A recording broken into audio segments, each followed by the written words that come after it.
I know this has been a very difficult process for the constituents in Simcoe-Grey, as they have wanted to trust in their leader and they wanted to take the Prime Minister at his word. I don't have to tell you all about the nightmare that my family endured over the past year as a result of the treatment from those I served so loyally to for years. The damage is real. Sorry. It is deep and it is permanent. Imagine waking up every day for months, seeing headlines and stories that have no basis in reality, attacking your credibility and everything that you have worked so hard for, and having to face the public under this type of unfair scrutiny and pressure. It was no secret for the entire time that I was dealing with this mess that I was pregnant. Women tell me that pregnancy is a very happy time and one that should be enjoyed free of stress. I wish I could share that sentiment. But the real miracle is the fact that after all, I have been blessed with a happy and healthy son, Xavier, who I'm hoping that you can meet after this news conference. I intend on finding my way back into my Conservative family, but perhaps under a different leader. Thank you very much, everybody. If you want to walk further.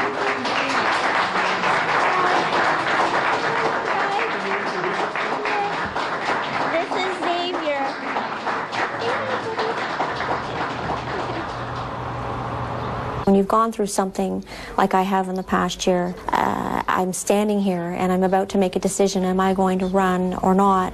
And I decided yes I would for a number of reasons. First I looked at my son and I said, you know, there's no way that I'm going to back down. Now how are you feeling running as a candidate against all the other politicals? Well, this time around, running for re-election as an independent Conservative this time, which is a little different obviously, but I have adopted the Conservative platform. It is my platform. Okay. And pretty much in the riding, and what I've been doing for the past year as an independent Conservative is continuing to support the policies, the values, and the principles of the Conservative Party, but I have that side of independence, which I know a lot of my colleagues are envious of.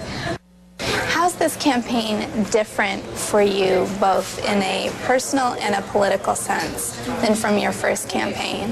Well, on a personal level and politically, this past year has been really, really difficult. There's no doubt about that, really hard. And after the birth of my son, I took a long, hard look at the situation. I had a levy in the riding not long ago, about a month and a half ago, and I said to myself, I said, going into this levy, I mean, the support from the community has been huge, and they've been telling me to stand up for myself. I'm going to walk into this levy, and if there's no one there, I think that's going to take that as a sign.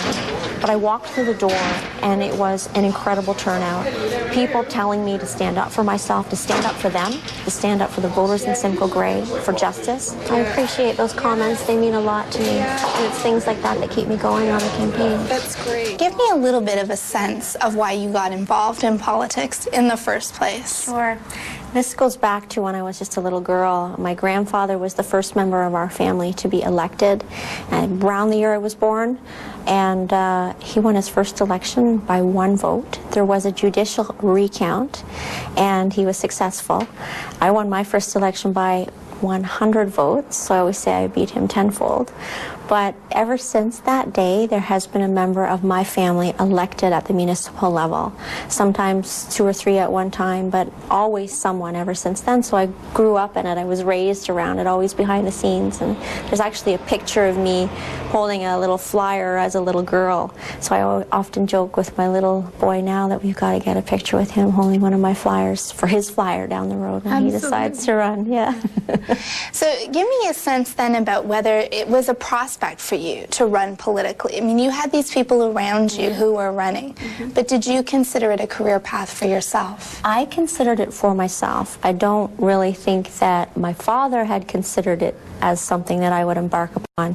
When you're around it your whole life, no, you pick up things, you learn things, you understand it, and that's really a benefit for you as you head into your own political career if you choose to do that. But I actually, when I was 24 years old, I actually threw my hat in the ring. I was going to run for municipal council back home in Essa Township, and my father sat me down and he said, no, You will not be running. You're a girl. Your role in life is to be different. You're going to get married. You're going to have a family. I'm going to be supporting David, your older cousin David. That's who's going to be running. He actually became the mayor, and he was the mayor for 16 years.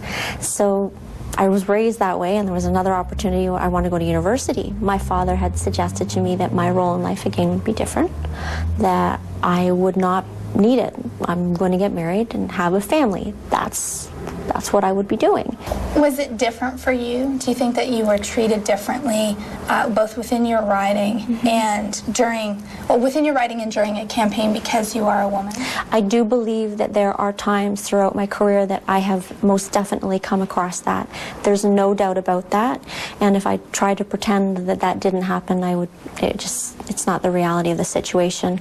I know that there's a thought process to believe that, we're all created equally, and we are, but we do still have those challenges as women. There's no doubt about it. Do you think that it's particularly pertinent to be talking about these issues as a woman politician, or do you find that people say, I don't know why we even bother talking about this anymore. It isn't worth talking about anymore. It's been resolved. Before I became the Minister of State for the Status of Women, I would have probably heard those words coming out of my mouth. But when I became the minister and had the opportunity to work for a year with so many different women's organizations across the country, to travel back and forth, to see firsthand that we still have some work to do, most definitely I realized that we do still have that work to do. I mean, if you only see 30% and not even that of the elected House being women, we do still have more work to do, right? Not that we want more women than men, we just want balance that represents the whole face of Canadian society, and that would include even some of the minorities as well, right? What is it that we need to be doing here at home, in your opinion, to attract more women into politics? Well, I've had a real difficult year, and there are a lot of women who've reached out to me in the past year and said, I was considering doing it, but I'm not going to do that after what I saw you go through. My message back to them is, still do it. Do it. Don't let that discourage you. You need to step in. It's not going to be easy. It's going to be hard, but we need more women to be involved in the process. If you want to make decisions at the policy level, that's where you need to be, and that's where we'll see the trickle-down effect of the results of seeing more of us elected in the House of Commons. So if your year hasn't been busy enough, you also just delivered a child. I did, yeah. And then you went back to work after 6 weeks. I did. Yeah. Because there is no maternity leave for members of Parliament, which is also something I think we could take a look at for a minimum of 3 months, at the very least. Because if women do want to head into politics and they do want to have a family at the same time, you do need that little bit of recovery time. There's no doubt about that. That's important. I was fortunate because I have a stay-at-home husband, and he's full-time, loving every minute of it, and he calls himself Mr. Mom. But it is something that we do need to look at to change that. It's been hard. I miss him all the time, but I know that my husband's with him, so he's in a really safe, good place. So, if you hadn't have had that backup of knowing that your husband was able to care for him full-time, would that have changed your decision? Yes, it sure would have changed my decision. It's a decision that families are faced with across this country every day. Do I go back to work, or do I stay home? And I liked the policies where we had the universal child care tax benefit, but what I'm also been a strong advocate for is family income splitting.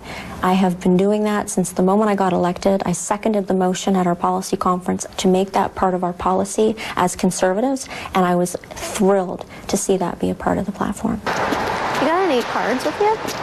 Yeah. Door knockers? Yeah. I'll go knock these couple of doors on the way. I'll be quick. You talked about receiving letters from women across the country who said, I'm not going to run for politics because of what you've been through. Mm-hmm. But for the women who do feel that it's still important to do, for the women who may be candidates in the future, what advice do you offer them? Well, first I tell them that although it's a very difficult and a challenging position, that although I've had a very difficult and challenging time myself, that I still encourage them to run and to be a part of the process. Because if we just back off and we back away from it, we're not going to see the progress that we need to see in the House of Commons. It's a challenge. They will be challenged in different ways. Their personal life will probably come out, and I look to my husband as an example. I know that there are a number of MPs in the House of Commons whose spouses over the years have had discretions, but my male colleagues have not been held accountable for that, whereas I was held accountable for my husband. And the last time I checked, no one is to be held accountable for what someone else may or may not have done. So in politics, that could happen for them, that they need to take a long, hard look at themselves. Do they value their private life? If they value their private life, they may want to reconsider, but at the same time, stay strong. You'll be judged perhaps a little bit more harshly.